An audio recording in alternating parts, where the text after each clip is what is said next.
Okay, first இப்போ நம்ம என்ன டாபிக் பார்க்க போகிறோன்னா பபுள் சார்ட்.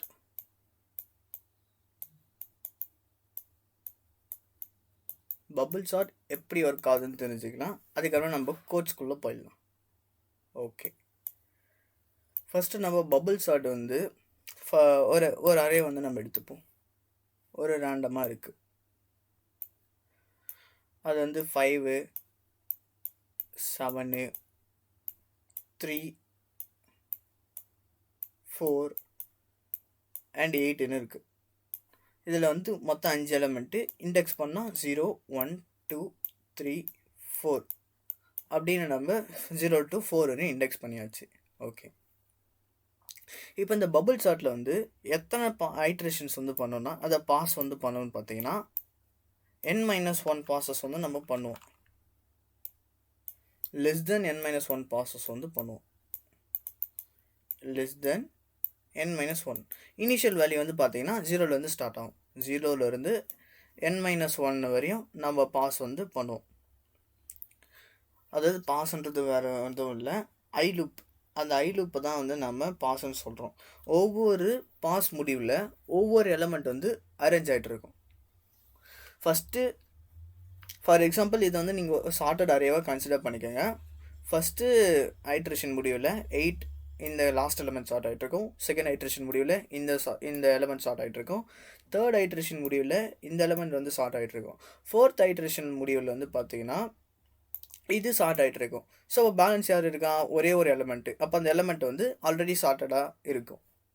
ஸோ இந்த இடத்துல நம்ம என்னோட வேல்யூ வந்து பார்த்தீங்கன்னா 5ஆக இருக்கும். 5 - 1 அது 4. ஸோ இது வந்து எவ்வளோ ரன் ஆகும்னா 0 to 3 வரையும் ரன் ஆகும். 0 1 2 3 மொத்தம் 4 வாட்டி ரன் ஆகும். ஸோ ஒவ்வொரு ஐட்ரேஷன் முடிவுலையும் ஒவ்வொரு எலிமெண்ட் வந்து கரெக்டாக ஷார்ட் ஆகிட்ருக்கும். ஓகே, இந்த ஷார்ட்டிங் டெக்னிக்கு இப்போ எப்படி ஒர்க் ஆகுதுன்னு பார்ப்போம். ஸோ இந்த பபுள் சார்ட்ன்றது வந்து பார்த்தீங்கன்னா ஆக்சுவல் இந்த பபுள்ஸ் மாதிரி தான். இப்போ நம்ம ஒரு வாட்டர் பாடி இருக்குது. அந்த வாட்டர் பாடியில் அடியிலேருந்து ஒரு பபுள்ஸ் வந்து நம்ம க்ரியேட் பண்ணுறோன்னா பெரிய பெரிய பபுள்லாம் வந்து மேலே ரீச் பண்ணும். குட்டி குட்டி பபுள்லாம் வந்து அந்த பெரிய பபுள்ஸ்க்கெலாம் கீழே இருக்கும். ஸோ பெரிய பெரிய நம்பர்லாம் வந்து மேலே வந்துடும், குட்டி குட்டி நம்பர்லாம் வந்து கீழே வந்துடும். ஸோ இதை வந்து நம்ம ஹரிசாண்டலாக இந்த அரே வந்து வச்சு ரெப்ரசன்ட் பண்ணும்போது பெரிய பெரிய நம்பர்லாம் ரைட் சைடு இருக்கும், குட்டி குட்டி நம்பர்லாம் வந்து லெஃப்ட் சைடு இருக்கும். ஸோ அதுதான் இது வந்து பாஸ் இல்லைனா வந்து ஐ லூப் வந்து பார்த்தீங்கன்னா 0லேருந்து n-1 டைம்ஸ் வரையும் ரன் ஆகும். நெக்ஸ்ட்டு உள்ளே வந்து கம்பேர் பண்ணும். கம்பேர் வந்து நான் சிஎம்பின்னு எழுதுகிறேன். அது வந்து எவ்வளோ ரன் ஆகும்னு பார்த்தீங்கன்னா 0லேருந்து n-i-1 n-i-1 வரையும் இது வந்து கம்பேர் ஆகும். இந்த கம்பேர் வந்து எந்தெந்த நம்பருக்குள்ளே நடக்கும்னு பார்த்தீங்கன்னா அட்ஜசன்ட் நம்பர், பக்கத்தில் இருக்கிற நம்பர் கூட மட்டும்தான் இது வந்து கம்பேர் ஆகும். ஓகே, ஃபஸ்ட்டு நம்ம வந்து இந்த ஷார்ட்டிங் எப்படி ஒர்க் ஆகும்னு பார்த்துப்போம். இப்போ வந்து நான் பாஸ் வந்து 0க்கு தரேன். பாஸ் இப்போ எனக்கு என்னவாக இருக்குது? 0வாக இருக்குது. கம்பேர் எது வரையும் ஆகணும்? கம்பேர் வந்து எது வரையும் ஆகணும்னு பார்த்தீங்கன்னா 0ஓட வேல்யூ வந்து 0வில் வந்து ஸ்டார்ட் ஆகிட்டு நம்மளோட எண்டு கண்டிஷன் வந்து பாருங்கள், என்னோட வேல்யூ என்னது? டோட்டலாக 5 இருக்குது. 5 - ஐயோட இப்போ வேல்யூ வந்து என்னவா இருக்குன்னா 0வாக இருக்குது, -1ஆக இருக்குது. ஸோ 5 - 0 - 1 என்னது? 4. 0 to 4 வரையும் இது கம்பேர் ஆகும். ஸோ கம்பேர் பண்ணி பார்க்கலாமா? ஃபஸ்ட் இதில் இப்போ அந்த இதே அரே வந்து நான் எடுத்துக்கிறேன். 5 7 3 4 8 5 7 3 4 and 8.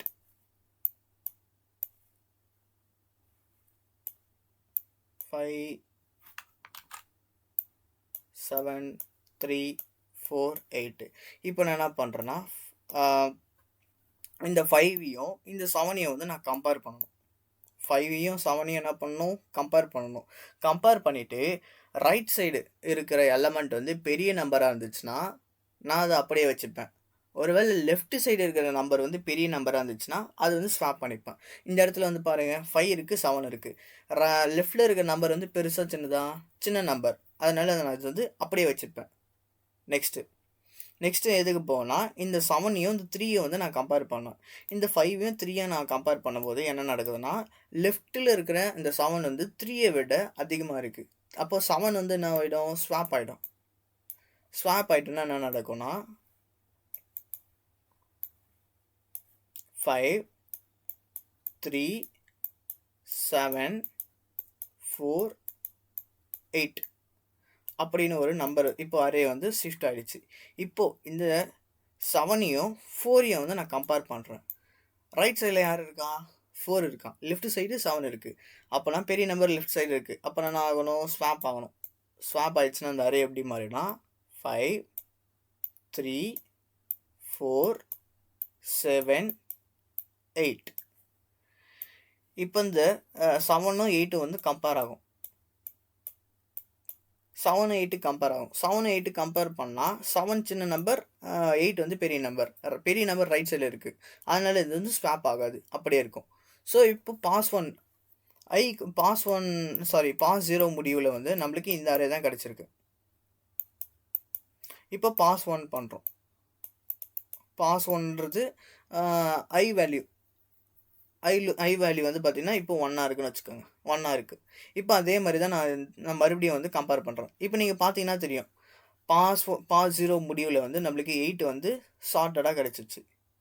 இப்போது 7 வந்து நம்மளுக்கு ஷார்ட்டடாக இருக்குது. பட் ஆனால் வந்து இப்போ நம்ம இந்த இடத்துல கம்பேர் பண்ணும்போது இந்த இடத்துல வந்து கன்ஃபார்ம் ஆகிடும். இப்போ 5 இருக்குது, 3 இருக்குது, 4 இருக்குது, 7 இருக்குது, 8 இருக்குது. இப்போ 5ம் 3யும் கம்பேர் பண்ணுறோம். 5ம் 3யும் கம்பேர் பண்ணால் இந்த 3 வந்து முன்னாடி வந்துடும். இந்த 5 வந்து பின்னாடி வந்துடும்.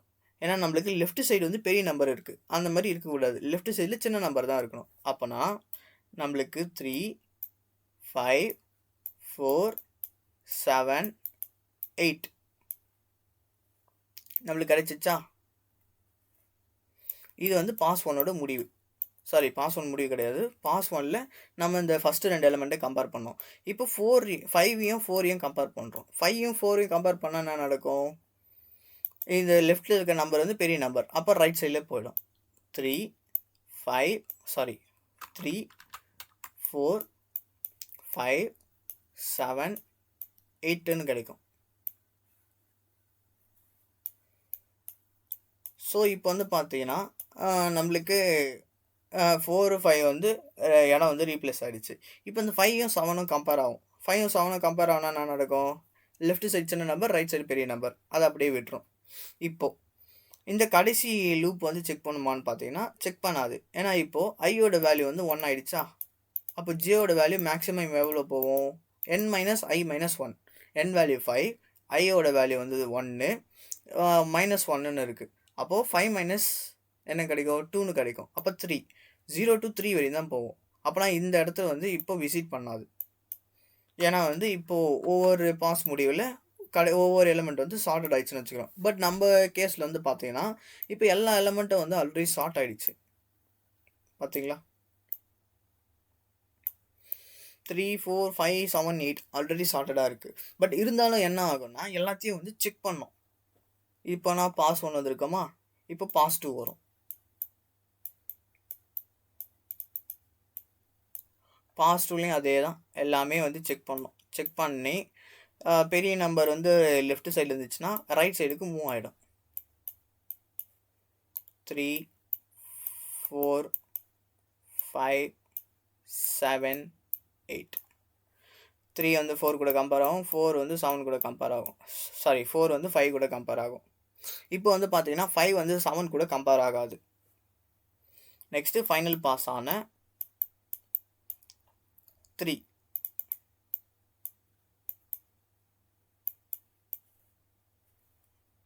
3 4 5 7 and 8. ஓகே. இப்போ வந்து இந்த 3யும் 4 மட்டும்தான் கம்பேர் ஆகும். இந்த மிச்சம் எல்லாமே வந்து கம்பேர் ஆகாது. ஏன்னா ஆல்ரெடி அவங்க ஷார்ட்டடாக இருப்பாங்க ஜென்ரல் கண்டிஷனில். நம்ம கேஸில் வந்து அவங்க பாஸ் 1 முடிவிலே வந்து ஷார்ட் ஆகிட்டாங்க. பபுள் சார்ட்டில் இருக்கிற பிரச்சனையும் இது தான். ஆல்ரெடி எலிமெண்ட் வந்து ஷார்ட்டாக ஆகிட்டா இருந்தாலும் அது வந்து செக் பண்ணிகிட்டே இருக்கும். எல்லாமே செக் பண்ணிகிட்டே இருக்கும். அது வந்து லெஃப்ட்டில் இருக்கிறது வந்து பெருசா ரைட்டில் இருக்கிறது பெருசான்ட்டு செக் பண்ணிகிட்டே இருக்கும். ஒருவேளை லெஃப்ட்டில் இருக்கிறது பெருசாக இருந்துச்சுன்னா ஸ்வாப் பண்ணும், லெஃப்ட்டில் இருக்கிறது சின்னதாக இருந்துச்சுன்னா ஸ்வாப் பண்ணாது. இருந்தாலும் ஃபைனல் கண்டிஷன் பாஸ் 3 வரையும் போயிட்டுருக்கும். ஸோ பாஸ் 3 முடிவில் கிடைக்கிற அரேயும் நம்மளுக்கு சார்ட்டட் அரேவாக இருக்கும். இதுதான் வந்து கான்செப்ட். ஸோ இதோட டைம் காம்ப்ளெக்சிட்டி வந்து பார்த்துடலாம். டைம் காம்ப்ளெக்சிட்டி ஒஸ்ட் கேஸ் வந்து என்னவா இருக்குன்னா, ஒஸ்ட் கேஸ் வந்து நம்மளுக்கு O ஆஃப் n ஸ்கொயர்னு கிடைக்கும். ஏன் n ஸ்கொயர்னா வந்து நம்மளுக்கு கொடுத்துருக்க எலமெண்ட் வந்து பார்த்தீங்கன்னா கம்பேர் ஆகும், கம்பேர் ஆகிட்டு ஸ்வாப் நடக்கும். அதனால O ஆஃப் n ஸ்கொயராக இருக்கும் ஒஸ்ட் கேஸ். ஆவரேஜ் கேஸும் நம்மளுக்கு அதே தான் கிடைக்கும். ஒஸ்ட் கேஸில் என்ன வந்துச்சோ O ஆஃப் n ஸ்கொயர்னா கிடைக்கும். ஏன்னா நம்மளுக்கு வந்து கம்பேர் ஆகும், ஸ்வாப் ஆகும். பெஸ்ட் கேஸ் வந்து பார்த்தீங்கன்னா O ஆஃப் n இருக்கும். அதே அந்த O ஆஃப் n வந்து பார்த்தீங்கன்னா நம்மளுக்கு இந்த இடத்துல ஸ்வாப்பிங் நடக்காது, பட் ஆனால் வந்து கம்பேரிசன் வந்து நடக்கும்.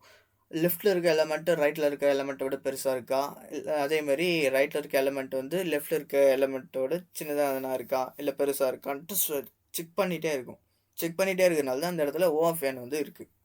இதில் இருக்க டிஸ்அட்வான்டேஜும் பபுள் சார்ட் இருக்க டிஸ்அட்வான்டேஜும் இதுதான். இந்த இடத்துல எது கம்பேர் பண்ணணும்னு பார்த்தோன்னா அட்ஜசன்ட் எலமெண்ட் தான் அட்ஜசன்ட் எலமெண்ட் தான் நம்ம கம்பேர் பண்ணுவோம். பக்கத்தில் இருக்கிற நம்பர் தான் கம்பேர் பண்ணுவோம். இப்போ இது வந்து நம்ம கோடில் பார்த்துறோம். ஓகே, ஃபஸ்ட்டு நம்ம என்ன பண்ணிக்கிறோன்னா லைப்ரரி ஹெட்டர் ஃபைல் வந்து இன்க்ளூட் பண்ணிக்கிறோம். Ash include stdio.h. ஓகே, இப்போ நான் மெயின் ஃபங்க்ஷனில் கொடுக்குறேன் int main.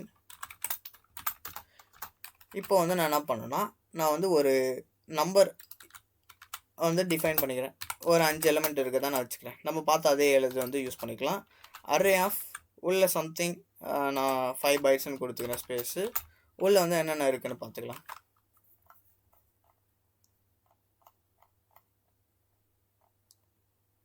5 7 3 4 8 5 7 3 4 and 8. ஓகே, இப்போ நான் என்ன பண்ணுறேன்னா லூப் எடுக்கிறேன். இது வந்து எதுக்காகனா இது வந்து பாஸ்க்காக.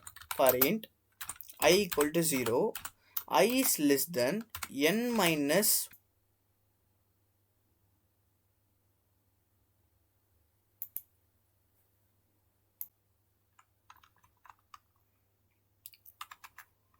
ஓகே, இப்போ நம்ம ஃபார் லூப் வந்து பார்த்தீங்கன்னா int I equal to 0, I is less than n minus 1, I plus plus வரைக்கும் கொடுப்போம். அடுத்தடுத்து என்ன நடக்குதுன்னு வந்து பாருங்கள். இப்போது நான் வந்து உள்ள மறுபடியும் ஒரு ஃபர் லூப் வந்து யூஸ் பண்ணுறேன். இந்த ஃபர் லூப் எதுக்காகனா அட்ஜசன்ட் எலமெண்ட்டை கம்பேர் பண்ணுறதுக்காக. இது n-i-1 தான் இது வந்து ரன் ஆகும். ஏன் இந்த மாதிரி ரன் ஆகுதுன்னு வந்து பார்த்தீங்கன்னா கடைசி இருக்கிற நம்பர் வந்து பார்த்தீங்கன்னா எலமெண்ட் வந்து பார்த்திங்கன்னா ஆல்ரெடி சார்ட்டடாக இருக்கும். பெரிய நம்பர் தான் கடைசியாக இருக்கும். அதேமாரி நெக்ஸ்ட் ஐட்ரேஷன் வரும்போது பாசஸ் வரும்போது ஒவ்வொரு எலமெண்ட்டும் வந்து ஆல்ரெடி சார்ட் ஆகிட்டே இருக்கும். ஸோ அதனால தான் நான் வந்து n-i-1 வந்து யூஸ் பண்ணுறேன். அடுத்து வந்து பார்த்தீங்கன்னா உள்ளே வந்து ஒரு இஃப் கண்டிஷன் தரேன். இஃப் கண்டிஷன் எதுக்காக தரேன்னா லெஃப்ட்டில் இருக்கிற எலமெண்ட்டை வந்து பெருசாக இல்லை சின்னசான்னு பார்க்குறேன். லெஃப்ட் இருக்கிற எலமெண்ட் வந்து பெருசாக இருந்துச்சுன்னா ஸ்வாப் நடக்குது. ஏன்னா பெரிய நம்பர்லாம் வந்து ரைட் சைடு போயினா சின்ன நம்பர் தான் லெஃப்ட் சைடு இருக்கணும். அதனால் இப்போ வந்து அரே ஆஃப் ஜே வந்து அரே ஆஃப் ஜே + 1 விட அதிகமாக இருந்துச்சுன்னா ஸ்வாப் பண்ண சொல்கிறேன் யூஸிங் டெம்ப் வேரியபிள் வச்சு.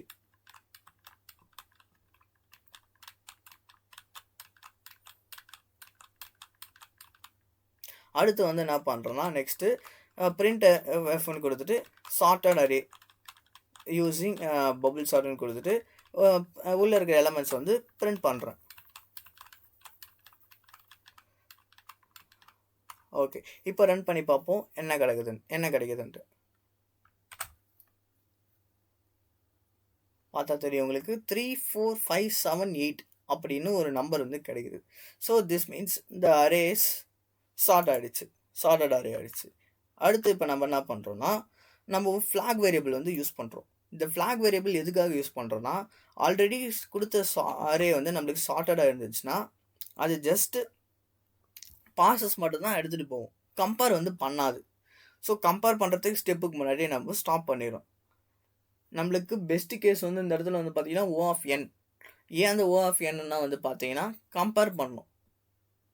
கம்பேர் பண்ணிவிட்டு ஸ்வாப் ஆகாது, ஜஸ்ட் ஆனால் கம்பேர் வரையும் ஆகும். அதனால தான் நம்மளுக்கு ஓ ஆஃப் என்ன இருக்குது. ஸோ நான் அந்த ஃப்ளாக் வேரியபிளுக்கு பதிலாக ஃப்ளாக்ன்றது ஜஸ்ட் ஒரு வேரியபிள் தான், அதுக்கு எந்த நேம் வேணால் தரலாம். பபுள்னு தரலாம், இல்லைனா வந்து இது ஃப்ளாகு, இல்லைனா ஃபவுண்டு, எதனா தரலாம். ஸோ நான் அந்த இடத்துல என்னென்னு பண்ணுறேன்னா ஏபிசின்னு தரேன். ஏபிசி தான் என்னோடய ஃப்ளாக் வேரியபிள். ஸோ எந்த நேம் வேணால் இருக்கலாம், நான் வந்து ஏபிசின்னு வச்சுக்கிறேன். இப்போது நான் என்ன பண்ணுறேன்னா இந்த ஃபர் லூப் ஐ லூப்புக்கு அப்புறமா வந்து நான் இந்த ஏபிசியோட வேல்யூ வந்து அப்டேட் பண்ணுறேன். என்ன அப்டேட் பண்ணுறேன்னா 0ன்னு அப்டேட் பண்ணுறேன். ஏன்னா நம்ம வந்து இந்த லூப் வந்து அந்த அரே வந்து பார்த்திங்கன்னா இது பாசஸ் வந்து எடுக்கணும். பாசஸ் எடுத்துகிட்டு வந்து உள்ளே வந்து கம்பேர் ஆகும். ஓகே, இப்போ இந்த கம்பேர் ஆகிடுச்சுன்னா நம்மளுக்கு வந்து ஃப்ளாக் அந்த ஏபிசியோட வேல்யூ வந்து நான் அப்டேட் பண்ணுறேன். என்னென்னு அப்டேட் பண்ணுறேன்னா ஏபிசியோட வேல்யூ வந்து 1ன்னு அப்டேட் பண்ணுறேன். இப்போ 29 தரேன். இப்போ நம்மளுக்கு வந்து பார்த்தீங்கன்னா ஷார்ட் வந்து நடக்காது. ஏன்னா நம்மளுக்கு ஷார்ட்டிங் வந்து ஏன் நடக்காதுன்னா கண்டிஷன் வந்து செக் பண்ணோம். இப்போ எல்லா எலமெண்ட்டும் குட்டி குட்டி எலமெண்ட் லெஃப்ட் சைடில் இருக்குது, ரைட் சைடில் இருக்கிற எலமெண்ட் வந்து பார்த்தீங்கன்னா பெரிய நம்பராக இருக்குது. ஸோ ஸ்வாப்பிங் நடக்காது, ஜஸ்ட் கம்பேர் மட்டும் நடக்கும். இப்போ இதை ரன் பண்ணி பார்த்தா array is already sorted, sorting using bubble சார்ட்னு கொடுத்துட்டு 5 7 8 18 29 அது வந்து காமிக்கும். ஓகேவா? அடுத்து இப்போ இதுவே வந்து நம்ம என்ன பண்ணுறோன்னா இப்போ இன்டிஜர் வச்சு கேரக்டர் வச்சு நம்ம செக் பண்ணி பார்க்குறோம். இந்த கண்டிஷன் வந்து தூக்கிடலாம், அதேமாதிரி இந்த கண்டிஷன் தூக்கிடலாம், இங்கே இருக்கிறது தூக்கிடலாம். ஓகே, இப்போ நம்ம என்ன பண்ணுற போகிறோம்னா இந்த அரேவை தூக்கிட்டு இதுக்கு பதிலாக ஒரு சம்திங் ஒரு ஸ்ட்ரிங் வந்து நான் இன்க்ளூட் பண்ண போகிறேன். Hello, best example hello. ஹலோன்றது வந்து 5 லெட்டர் வேர்டாக செக் பண்ணிடுறேன். 1 2 3 4 5 லெட்டர் வேர்டு. இப்போ நான் என்ன பண்ணுறேன்னா ஒரு ஸ்ட்ரிங், அதாவது ஆல்ஃபபெட்ஸை வந்து நம்ம ஷார்ட் பண்ணால் என்ன பண்ணணும்னா எந்த இடத்துலனா நம்ம இதை யூஸ் பண்ணுறோமோ, என்ன யூஸ் பண்ணுறோன்னா இன்டிஜரை யூஸ் பண்ணுறோமோ அந்த இடத்துல வந்து நம்ம கேரக்டர் போட்டுப்போம். எக்ஸாம்பிள் வந்து பாருங்கள், இதை வந்து நான் மாற்றிடுறேன். இனிஷியலைஸ் பண்ணும்போது இது வந்து எனக்கு கேரக்டராக இருக்கும்.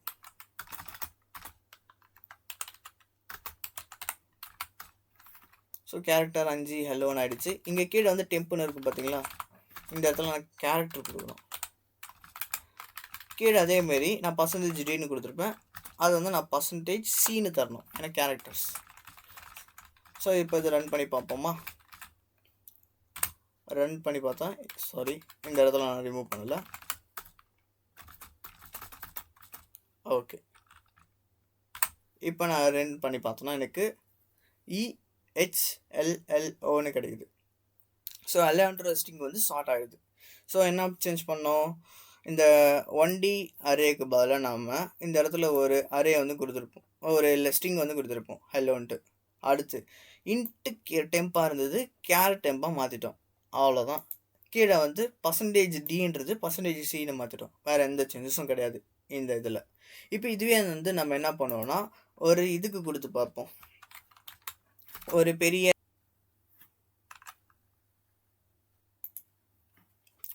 ஓகே. இப்போ நம்ம என்ன பண்ணி பார்க்குறோன்னா இதே பபுள் சார்ட்லேயே வந்து நம்ம ஸ்ட்ரிங்ஸ் நம்பர் ஆஃப் ஸ்ட்ரிங்ஸ் வந்து எப்படி அரேஞ்ச் பண்ணுறதுன்னு பார்க்க போகிறோம். ஸோ என்னென்ன சேஞ்சஸ் பண்ணுறேன்னு பார்த்துக்கோங்க. டெம்ப்பு முன்னாடி என்ன கொடுத்து வச்சுருந்தேன்னா ஒரு கேரக்டர் ஸ்டோர் பண்ணுறதுக்காக இந்த டெம்ப்பு வந்து நான் யூஸ் பண்ணியிருந்தேன். ஆனால் இந்த இடத்துல என்ன ஸ்டோர் பண்ணால் ஒரு ஸ்ட்ரிங்கை வந்து ஸ்டோர் பண்ணிக்கும். நெக்ஸ்ட்டு இப்போது ஒரு 2D அரே வந்து நான் பாஸ் பண்ணுறேன். இந்த 2D அரேவில் வந்து எத்தனை நம்பர் ஆஃப் இது நம்ம நம்ம வந்து 5 ஸ்ட்ரிங்ஸ் வந்து சேவ் பண்ணுன்னு சொல்லியிருக்கேன் இந்த அரேக்குள்ளே. So hello, hi, morning, evening, afternoon அப்படின்ற ஒரு 5 ஸ்ட்ரிங் வந்து இது சேவ் பண்ணிக்கும். அடுத்து என்ன நடக்குதுன்னா பபுள்ஸ் அந்த ஷார்ட்டிங் கண்டிஷன்ஸ்லாம் அப்படியே தான் இருக்குது. இஃப் ஸ்ட்ரிங் கம்பேர் வந்து யூஸ் பண்ணுறோம். ஸ்ட்ரிங் கம்பேர் எதுக்காக யூஸ் பண்ணுறோன்னா நம்ம இன்டிஜரில் வந்து நம்ம நார்மலாக அந்த கிரேட்டர் தென் சிம்பிள் போட்டு இல்லை லெஸ் தென் சிம்பிள் வந்து யூஸ் பண்ணுவோம். பட் ஆனால் நம்ம ஸ்ட்ரிங்கை கன்சிடர் பண்ணும்போது ஆஸ்கி வேல்யூ பேஸ் பண்ணி தான் அது வந்து கம்பேர் பண்ணும். ஸோ ஸ்ட்ரிங் கம்பேர் வந்து எதை ரிட்டர்ன் பண்ணணும்னு வந்து பார்த்தீங்கன்னா ஒரு நம்பர் வந்து ரிட்டர்ன் பண்ணும், ஸ்ட்ரிங் காப்பியும் ஸ்ட்ரிங் லென்த்தும் ஒரு நம்பர் வந்து ரிட்டர்ன் பண்ணும். கிரேட்டர் தென் 0 அப்படின்னா என்ன ரெப்ரசன்ட் பண்ணுதுன்னா, ஃபர்ஸ்ட் இருக்கிற எலமெண்ட் வந்து பாசிட்டிவாக கிடைக்குதுன்னு அர்த்தம். கிரேட்டர் தென் 0னா ஃபர்ஸ்ட் இருக்க எலமெண்ட் வந்து பாசிட்டிவாக இருக்குது. அப்போனா ஃபர்ஸ்ட் இருக்க எலமெண்ட்டோட வேல்யூ வந்து அதிகமாக இருக்குது. ஆஸ்கி வேல்யூவில் நீங்கள் கம்பேர் பண்ணுறீங்கன்னா, ஆஸ்கி வேல்யூவில் பார்த்தோன்னா ஃபர்ஸ்ட் இருக்க எலமெண்ட் வந்து அதிகமாக இருக்கணும், செகண்ட் இருக்கிற எலமெண்ட் வந்து கம்மியாக இருக்கணும். அப்படி இருந்தால் என்ன நடக்குதுன்னா ஸ்வாப் நடக்குது. நம்ம ஈக்குவல் டுன்னு போட்டு அசைன்மெண்ட் ஆப்ரேட்டர் யூஸ் பண்ணுவோம். அதுக்கு பதிலாக என்ன யூஸ் பண்ணுறோம்னா ஸ்ட்ரிங் காப்பி வந்து யூஸ் பண்ணுறோம். நம்மளுக்கு என்ன பண்ணுவோம், இன்டீஜர்லேயும் இந்த முன்னாடி இந்த கேரக்டர்லையும் என்ன பண்ணணும்னா ஈக்குவல் டு போட்டுக்கணும். பட் ஆனால் அந்த இடத்துல என்ன பண்ணணும்னா ஸ்ட்ரிங் காப்பி வந்து யூஸ் பண்ணணும். ஸ்ட்ரிங் காப்பி யூஸ் பண்ணி நான் வந்து ஸ்வாப் பண்ணிடுறேன். ஜஸ்ட் ஈக்குவல் டு எந்த இடத்துல வருதோ அந்த இடத்துல நான் ஸ்ட்ரிங் காப்பி யூஸ் பண்ணிக்கலாம்.